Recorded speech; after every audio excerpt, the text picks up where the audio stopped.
저희 그러면 본격적으로 간담회를 시작하도록 하겠습니다. 브로큰 배우분들과 감독님 입장 부탁드릴게요.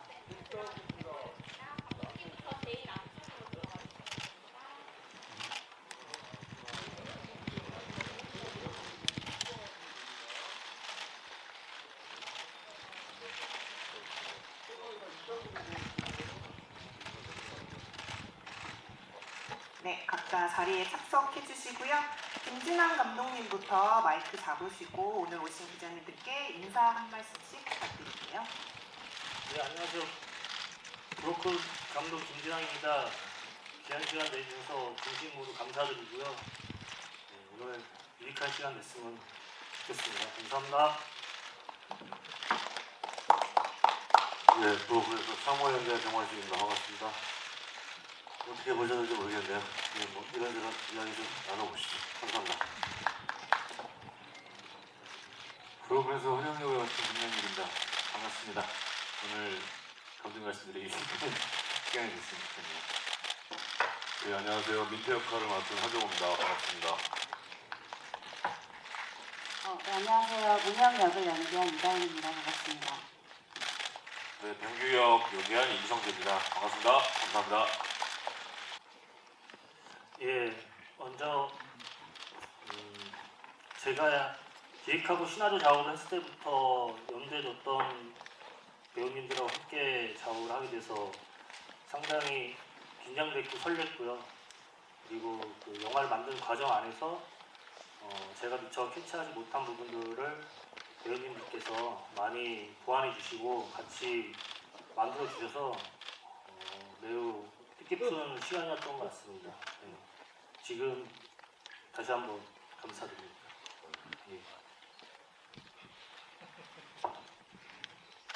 예, 뭐라 그러지? 그 상업 영화, 영화 데뷔부터가 이제 뭐 조폭이죠. 그렇게 해서 4년간의 조폭 생활을 하고 있는데, 물론 형사 생활도 했고요. 이 작업을 하면서 그 되게 좀 단조롭고 싶었습니다. 편안하고 꼭 그 주변에서 보는 그냥 양복 입은 어떤 동네 그 어느 지역에나 있는 그냥 잘 차려입은 어떤 멋쟁이 아저씨처럼 그렇게 좀 보이고 싶었습니다. 그래서 뭐 거부 반응이 좀 없고 좀 보시기에 딱 그 인상을 딱 쓰고 있거나 뭔가 힘이 들어가 있으면 좀 보기 불편하니까 보기 편하시라고 조금 보기 편하시라고 뒤에 이제 큰 게 있으니까요. 편하시라고 이렇게 했던 건데 조금 뭐 의상이나 머리 같은 거나 이런 것도 좀 약간 말끔하게 좀 해보려고 했었습니다. 어떻게 봐주실지 모르겠네요. 어떻게 멋지고 싶었습니다. 네, 전 조직원으로서 손을 씻고 이제 교도소에 들어가서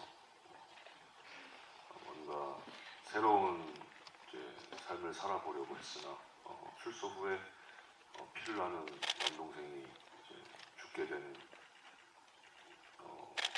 이야기를 듣죠. 네, 실종이 됐고 그 다음에 이제 죽음으로 발견이 됐는데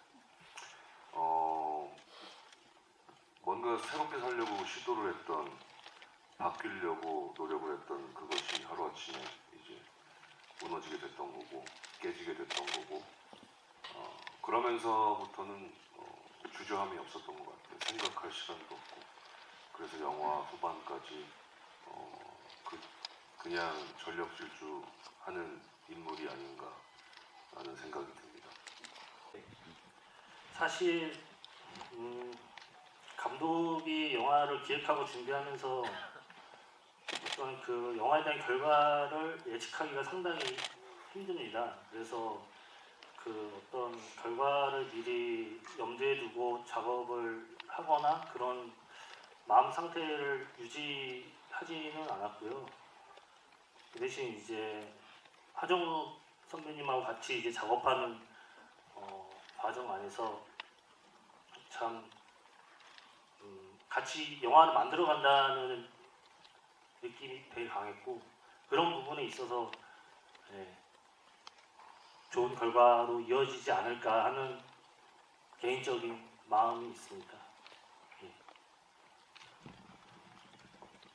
네, 데뷔 작품이라고 해서 신인 감독이라고 해서 어떤 현장에서 뭐가 달라지거나 뭔가를 더 제가 해야 되는 부분은 그렇게 크게 없는 것 같아요. 기성 감독님들도 여러 편 연출하신 감독님들도 새로운 이야기와 새로운 사람들과 새로운 스태프들과 이제 작품을 하시게 되면 그것 또한 새로운 경험이라고 생각을 하거든요. 그러니까 그 이야기 또한 신인의 마음으로 처음 하는 마음으로 영화를 만들게 되는 거라고 생각이 들어요. 물론 이제 현장에서 적응해 나가는 어떤 시간들은 차이가 있겠죠. 연륜과 경험이 있기 때문에. 근데 그 부분에 있어서 처음에 영화를 준비하고 이야기를 나누고 할 때 전 좀 얘기를 많이 하는 편이에요. 물론 이제 제가 막 던지는 그런 아이디어나 저의 의견들을 선택은 뭐 감독님의 몫이기 때문에 그래서 저는 유난히 이야기를 많이 갖는 시간들을 많이 갖고요.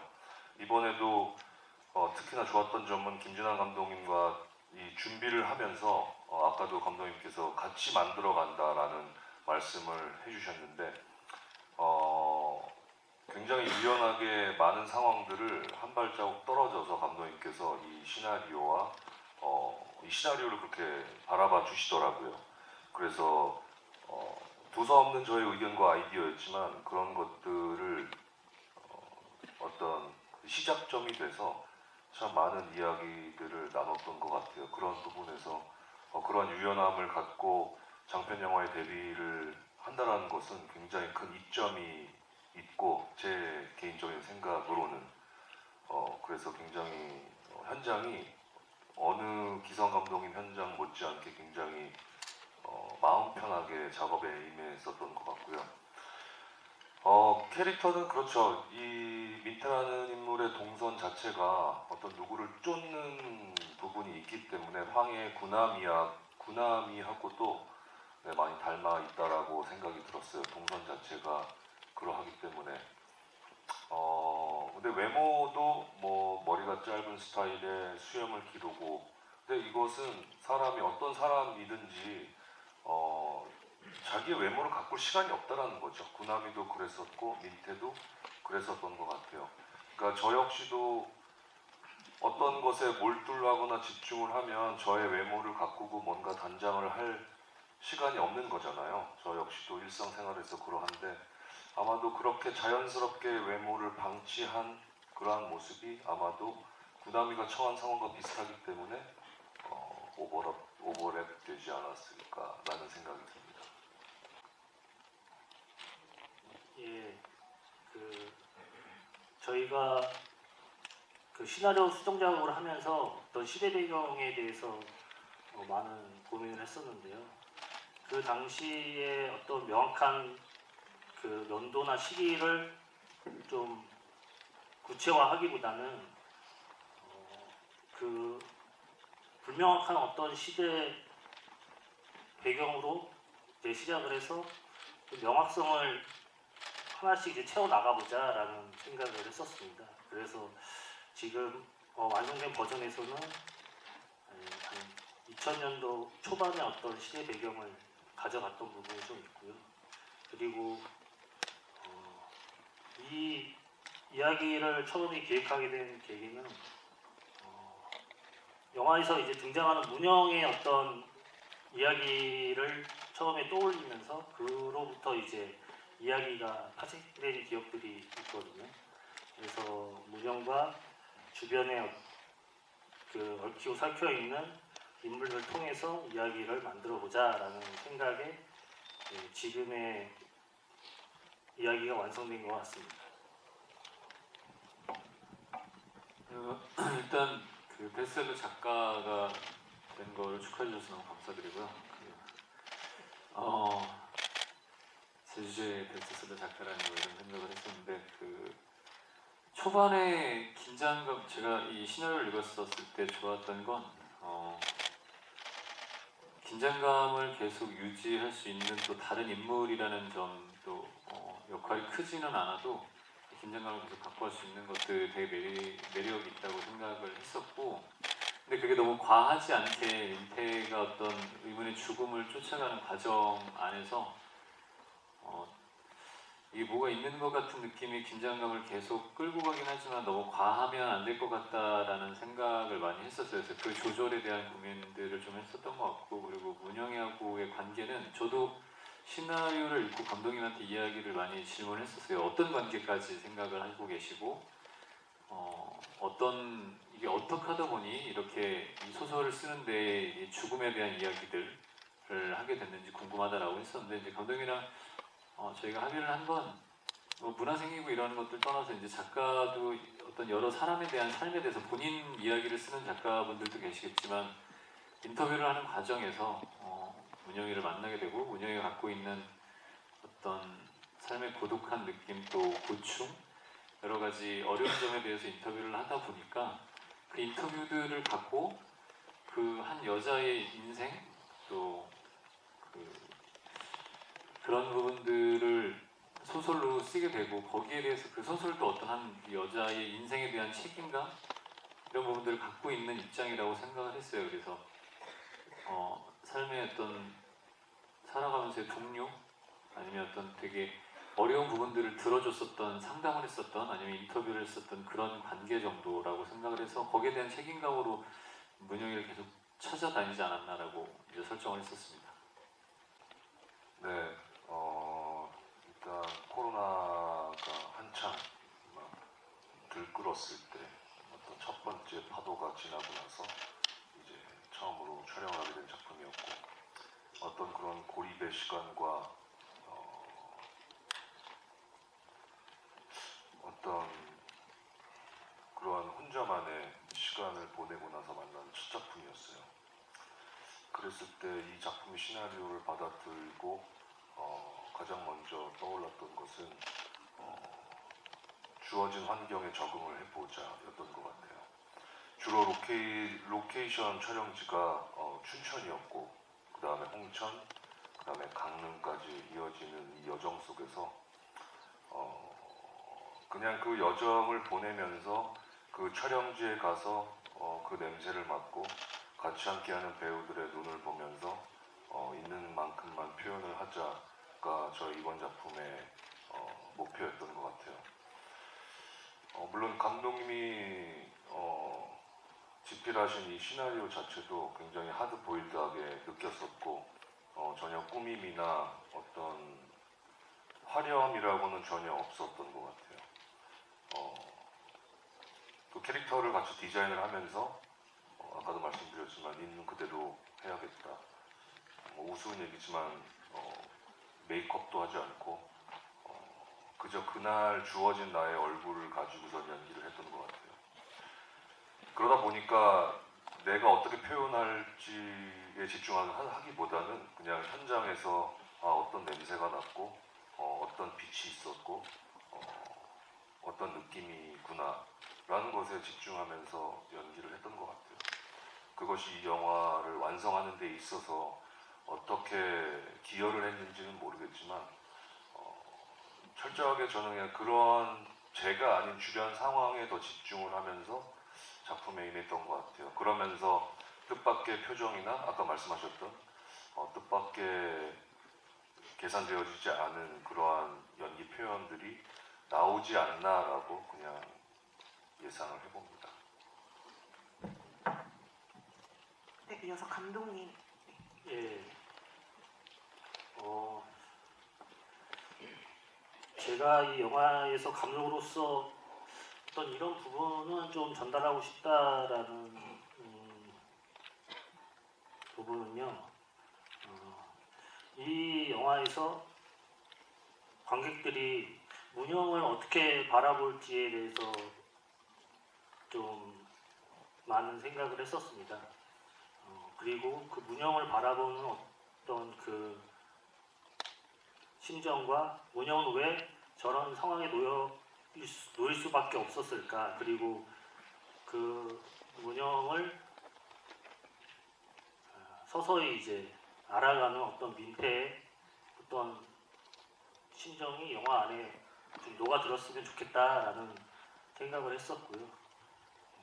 제가 이제 연출적으로 드러내고자 했던 부분은 그 부분이 컸던 것 같습니다. 이어서 김남길 배우님 답변 부탁드릴게요. 아까 얘기한 그 의도 외에 또 좀 민태는 정호영이 되게 동적으로 많이 움직이는 인물인 거에 반면에 호령이는 조금 정적이면 어떨까라고 생각을 했었어요. 그래서 뭐 같은 공간 안에서 아까 정호영이 얘기한 것처럼 로케이션들을 많이 활용하면서 촬영을 했었을 때 정호영이 뭐 물론 그 성재하고 같이 차 안에서 살펴보기도 하지만 뭔가 굉장히 동적인 에너지를 갖고 많이 움직였으면 호령이는 정적으로 되게 뭐야 깜짝아 언제 왔어 이런 느낌적으로 이렇게 조용히 스며드는 인물이 아닐까라고 설정을 좀 잡아서 그런 면들을 좀 부각을 시키면 어떨까 생각을 했었던 것 같고 그리고 아까 얘기한 좀 그 문영이하고의 관계 때문에 문영이한테 들었던 이야기를 소설로 썼다라는 거를 바탕으로 가지고 이제 찾아다닐 때 정적과 동적인 거에 대해서 맞춰서 너무 추격전 같은 느낌이나 형사 같은 느낌이나 뭐 어떤 캐릭터적으로 봤었을 때 장르적인 느낌이 좀 덜 들게 그냥 그 소설가로서의 사람을 찾는다라는 의미로 많이 했었던 것 같아요. 그래서 뭐 정우영이랑 부딪혔을 때도 뭔가 이게 뭐 액션적인 부분들은 아니지만 이게 강과 강에 대한 부딪힘이 아니라 민태는 아까 얘기한 것처럼 폭주적인 느낌으로 굉장히 멈추지 않는 거면 본능적이고 이성적인 부분에서 부딪힌 것들에 대한 고민을 좀 많이 했었던 것 같아요. 네, 다음에 임성재 배우님, 유다인 배우님, 정관식 배우님 각자 서사에 클라이맥스가 있다고 느껴졌는데 어떤 부분에 집중하셨는지 임성재 배우님부터 말씀 부탁드릴게요.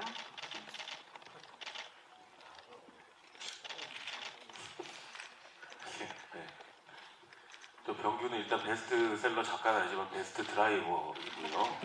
운전을 굉장히 잘하는데 집중을 좀 많이 했습니다. 그래서 어떻게 하면 그 제가 좀 턱살을 최대한 다이내믹하게 좀 표현을 할 수 있을까 뭐 이런 고민도 많이 했고요.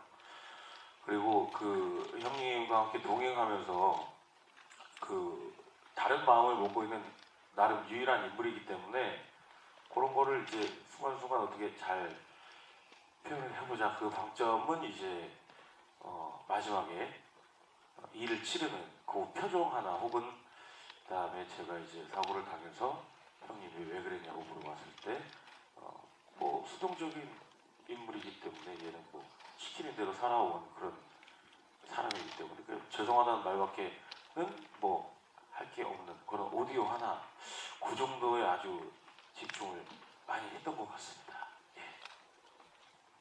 네. 네, 저는 문영이 초반에 같이 사는 남자 서택에서 벗어나고 싶지만 벗어날 수가 없는 그런 무력감을 느꼈을 것 같고요. 나중에는 정신 차리고 아이만큼은 지켜내야 한다 이런 마음이 들었을 것 같아서 그런 문영의 마음에 집중을 하고 연기를 했던 것 같습니다.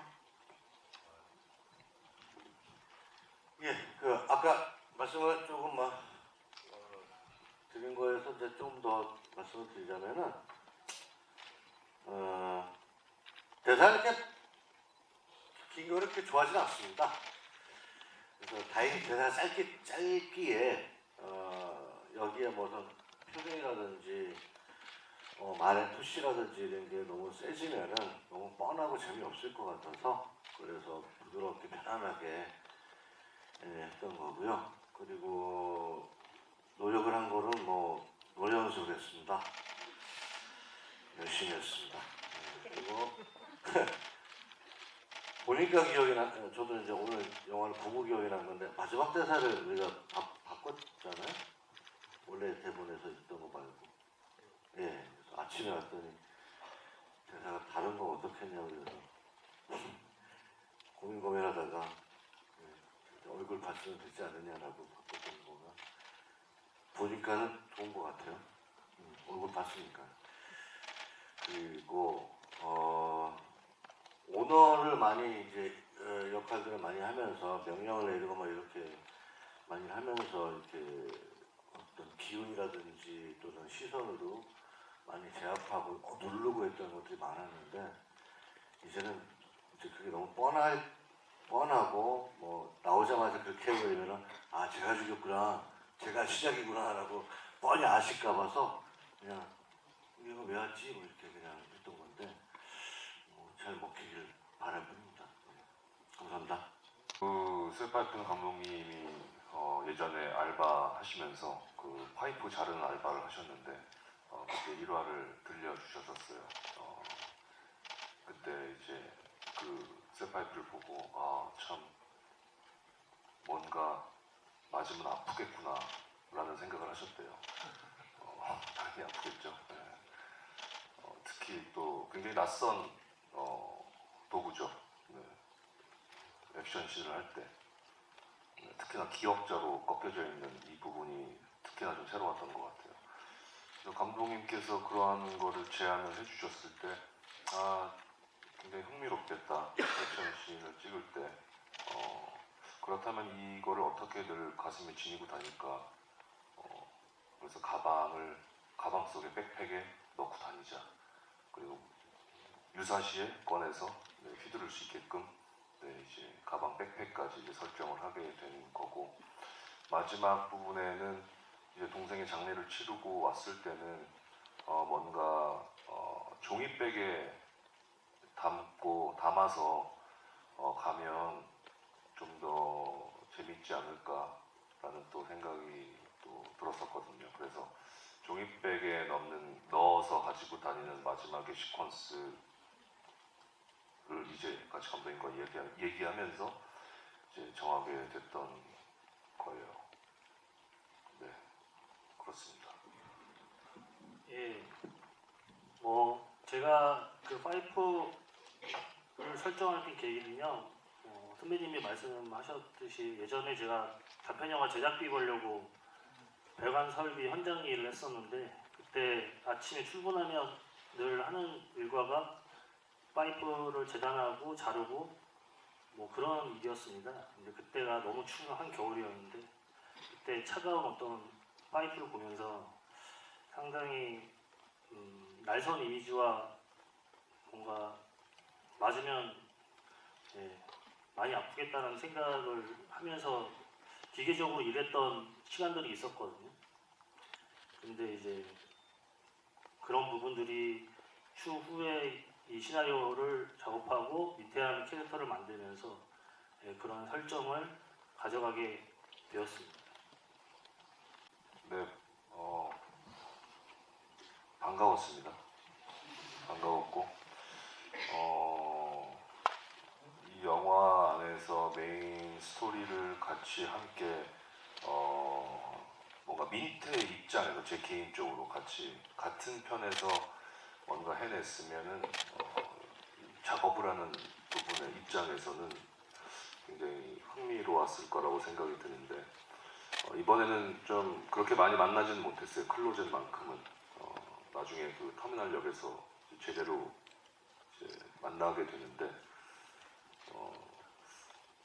그냥 늘 같이 함께 작업을 하면 신뢰 가고 마음 편하고 남길이와 같이 짐을 나눠 들 수 있어서 참 고맙고 감사한 그런 동료 배우입니다.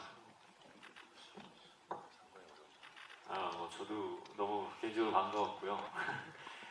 클로젯 때는 어쨌든 같은 어떤 목표를 위해서 금방 그 작품 안에서도 빨리 만났는데 여기서는 사실 더 빨리 만나고 자주 만나기를 개인적으로 바라긴 했는데 같은 목표를 보고 있기는 하지만 방향이 조금 달라서 로케이션에서 중간중간 만나는 거 그리고 그럴 때마다 되게 반가웠고 너무나 당연한 얘기지만 좋은 배우하고 뭐 여기 이제 정만식 씨나 뭐 다인 씨나 성재 씨도 있지만 좋은 배우들이랑 같이 작품 작업을 한다는 건 정말 축복받은 일이고 굉장히 행복한 일이라고 생각을 합니다. 그리고 그런 의미에서도 또 아까 여러 기자분들이 얘기해 주셨던 이제 정우영의 예전에 어떤 날 것 같은 이미지,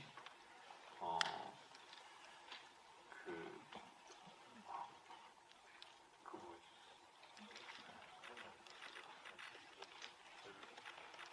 저는 베를린에서의 또 추격자에서도 항해에서도 그렇고 그런 정우영이 갖고 있는 이미지적인 연기를 되게 좋아하는데 이번에 또 그렇게 직접 관객 입장이 아니라 같이 일하는 배우 입장에서 만나게 돼서 되게 반가웠고 재밌었던 것 같습니다.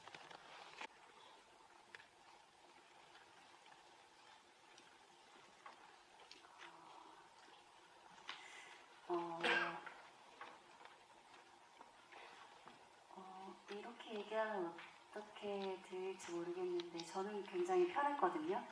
그리고 왜냐하면 이런 어떤 미스테리 하면서 좀 많이 대사로 표현하지 않는 그런 연기나 캐릭터들을 많이 해왔었고 그래서 어려운 건 사실은 없었던 것 같아요.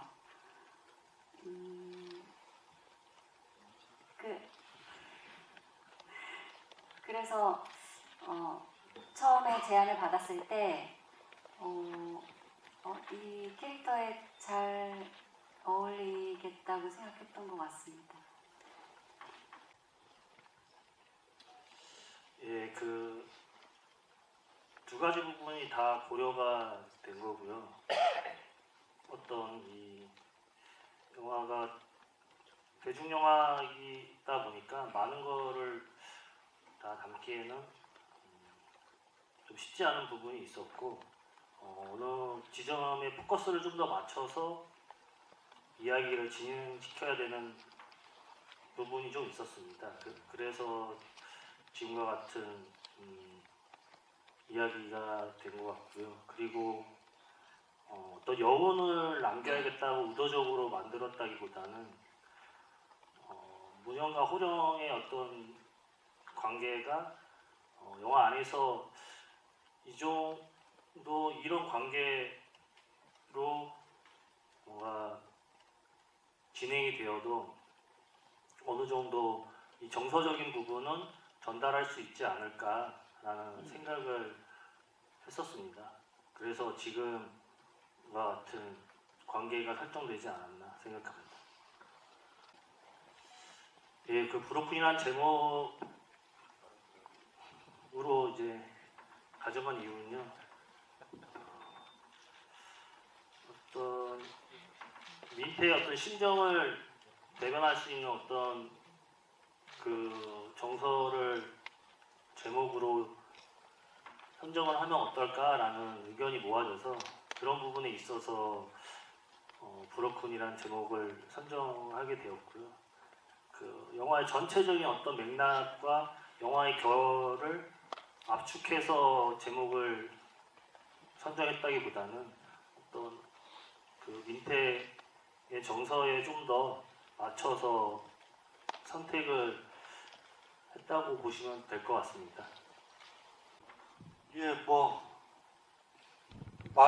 여기 나오는 인물들도 다 이제 조금씩 뭉개지고 작살이 나니까. 예. 저 또한 그냥 사업하는 거, 자기 일을 하는 거 외에 별 관심이 없었고, 민폐가 찾아오는 것 자체가 불편하고, 그 동네 사람들은 다 그랬을 거예요. 그런데 이제 찾아오므로 인해서 사건이 나옴으로 이루어짐으로 인해서 많은 것들이 이제 부서지고 박살이 나는데 글쎄요, 바로 잡으려고 했을까요? 민폐가? 저는 잘 모르겠습니다. 저도 잘 모르겠어요. 왜 그러고 다니는지. 그냥 뭔가 불편했겠죠. 마음이 귀찮고 막 끝까지 동생에 대한 것도 그냥 뭔가 귀찮지 않을까라는 생각도 들기도 하고 영화 보면서 그런 생각을 하게 되네요. 왜 또 마지막까지 이렇게 사람 힘들게 하나라는 생각도 들고 그래서 그냥 막 끝까지 쫓아가가지고 뭔가 다 부시고 싶지 않았을까라는 생각이 들기도 하고 제가 생각하는 관람 포인트는 근데 그런데도 불구하고 우리 저 묘한 문영이라는 인물이 이렇게 그 도망을 다니면서의 그런 표정들과 또 쫓는 자들의 표정들에서 어떤 보이는 시각적으로 그렇게 재미도 있을 것 같고, 그리고 또 뭐 갑작스럽게 생각드는 생각인데, 저는 카체이식이 좀 재밌던 것 같아요. 잘 찍혔던 것 같아요.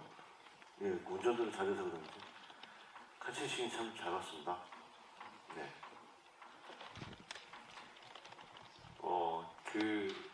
사실 그 기자님이 얘기하신 것처럼 단순하면서도 단순하지 않은 것 같고 여백이 되게 많은 것 같으면서도 또 생각을 많이 하게 할 만한 그런 작품이 맞는 것 같다는 생각이 들어요. 저희도 사실 어떤 관전 포인트, 저희가 영화를 찍을 때 어떤 영화들은 답을 다 찾고 시작을 하는 부분들도 있지만 찍어가면서 답을 찾아지기도 하고, 다 찍고 나서도 명쾌하게 어떤 우리 영화에 대한 답은 어떻다, 메시지는 어떻다라는 것들이 많은 사람들을 다 납득시킬 수 없다라는 생각들도 조금 하거든요. 그래서 저희가 어떤 의도로 표현을 했는데 받아들이는 분들은 또 다른 의도로 받아들일 수도 있다라는 생각들도 들기 때문에 어떤 부분들이 딱 이거다, 이 영화의 관전 포인트는 이거다라는 것보다는 보시는 분들에 따라서 조금은 달라질 수 있겠다라는 생각들도 들어요. 근데 그럼에도 이제 제가 개인적으로 생각하는 건 어떤 한 인물, 그리고 의문의 죽음 때문에 그 사건을 찾아가는 각자 다른 입장에서의 인물들, 그런 심리적인 부딪힘들, 그런 연기적인 부분들을 보이는 또 포인트가 재미있게 볼 수 있는 포인트지 않을까라고 생각합니다. 네, 그 남길 씨가 얘기했던 것처럼 캐릭터들의 충돌이 굉장히 재미있는 영화가 아닌가. 이 민태 동선을 따라가면서 동생의 어떤 그런 죽음의 그 이유를 찾아가면서 민태가 만나는 사람들, 그리고 만나면서 또 충돌이 일어나고 그러면서 계속 나아가는, 그렇게 쌓여져가는 그러한 부분들이 관전 포인트가 아닌가라는 생각이 듭니다. 네, 저는 개인적으로 영화를 다 보고 나서 석태는 왜 그랬을까? 민태는 왜 저렇게 끝까지 그럴까? 호령은 어떤 이유에서 문영을 자꾸 찾으려고 하고, 문영은 어떤 이야기가 있을까가 영화가 끝나고 나서 궁금해지더라고요. 각 인물들마다 그런 게 있는 것 같은데 각 인물들마다 어떤 그런 사연, 어떤 백그라운드를 상상하면서 보는 재미가 있을 것 같습니다. 저는 그 마지막 장면에 우리 민태 형님의 그 옷차림에서 많은 힌트를 얻었었는데요. 그러니까 정장에 운동화를 신고 파이프를 든 민태가 아주 많은 것을 설명하고 있다고 봅니다. 그러니까 자기 인생에서도, 그리고 동생의 죽음에서도 답을 찾지 못한 상태라고 저도 느꼈거든요. 섞여진 상태가. 그래서 중간에 또 파이프를 놓쳤는지 어쨌는지 그 동태인가요? 박대인가요? 그 뭘 때리고 뭐 그런 것들이 그 마지막 모습이 저는 많은 걸 느껴서 그런 시원함, 그런 남자의 질주 정도가 되지 않을까 싶습니다. 예, 그 영화에서 민태의 액션에 중점을 둔 부분은요, 영화에서 어떤 민태가 감정적으로 뭔가 폭발하는 어떤 지점들을 이 액션 장면 안에 녹아들이게 만들어야겠다라는 게 가장 주된 포인트였고요. 그래서 민태가 어떤 평상시의 모습보다 어떤 그 액션 장면에서 좀 더 과감하고 좀 센 부분이 드러나지 않았나 하는 생각을 하고 있고요. 그런 이제 장면들이 영화가 이제 단계별로 엔딩으로 흘러가면서 그런 부분들이 점점 고조되면서 더 액션이 세지지 않았나 하는 생각을 하고 있습니다.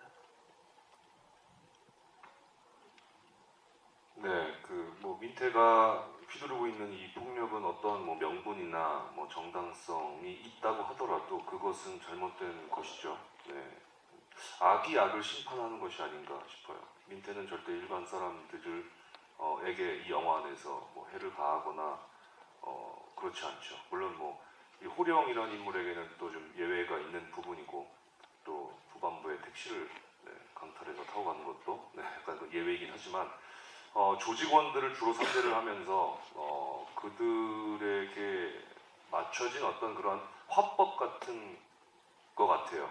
네, 조직원들끼리 건달들끼리 서로 소통하는 그러한 부분이 아니었나. 그랬을 때 일반적인 관점에서는 굉장히 그 폭력의 수위가 잔인하고 굉장히 냉혹한 부분이 있었던 것 같아요.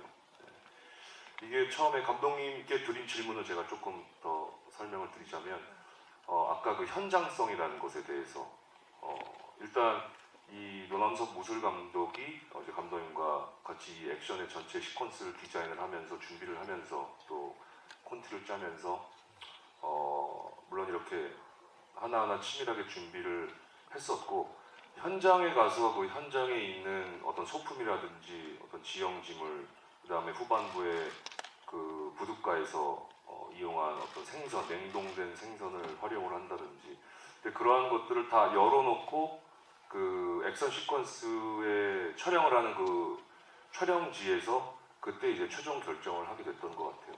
그래서 감독님과 무술 감독과 저와 무술팀들이 그 촬영지에 가서 여기서 이 액션 준비한 액션 콘티를 또 변형을 하거나 업그레이드 시킬 수 있는 부분은 무엇이 있을까에 대해서 항상 리허설할 때 그 점을 주안점을 두고 촬영을 진행을 했던 것 같습니다.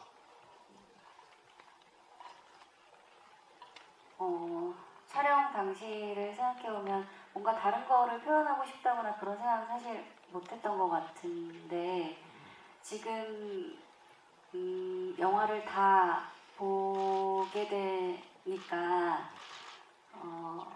촬영 전에는 제가 결혼을 하기 전이었고 지금은 결혼을 해서 아이가 있는 엄마가 되어 보니까 문영의 마음이 조금 더 이해가 되는 것 같아요. 반드시 이 상황에서 아이만은 지켜야 되겠다는 게 강한 여자? 네, 그랬던 것 같습니다. 오늘 너무 다양하게 질문해 주신 기자님들께 너무 감사드리고요. 저희 간단히 마무리하면서 각자 끝인사 한 말씀씩 부탁드리겠습니다. 감독님부터 끝인사 해주실까요? 예, 이렇게 영화를 처음으로 선보이고 기자님들과 영화에 대해서 이야기를 나누다 보니까 이제 영화 개봉했다는 실감이 나고요. 오늘 이렇게 귀한 시간 내주셔서 진심으로 감사드립니다. 감사합니다.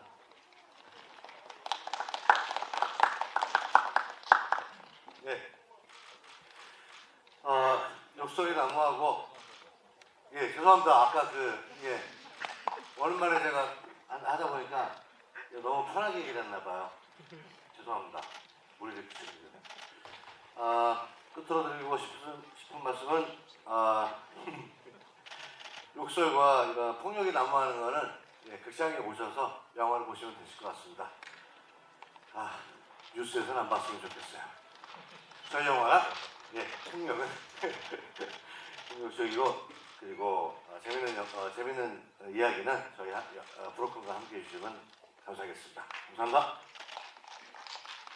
오늘 브로큰 보러 와주셔서 너무 감사드리고요. 곧 개봉하니까 또 주변에 좋은 말씀 좀 많이 전해주셔서 많은 관심과 사랑 받을 수 있는 브로큰이 될 수 있었으면 좋겠습니다.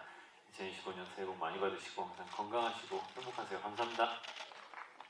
네, 귀한 시간 내주셔서 너무나 감사드리고 또 좋은 또 이야기 오늘 이렇게 나눌 수 있어서 또 감사했습니다. 2025년 새해 복 많이 받으시고 늘 건강하시고 하시는 일 다 잘 되셨으면 좋겠습니다. 감사합니다. 네, 오늘 이렇게 와주셔서 감사드리고요. 네, 모두 다 건강하시고 미세먼지 심한데 마스크 꼭 끼시고. 네, 감사합니다. 와주셔서 진심으로 감사드리고 꼭 다음에 또 뵀으면 좋겠습니다. 새해 복 많이 받으시고 독감 조심하십시오. 감사합니다.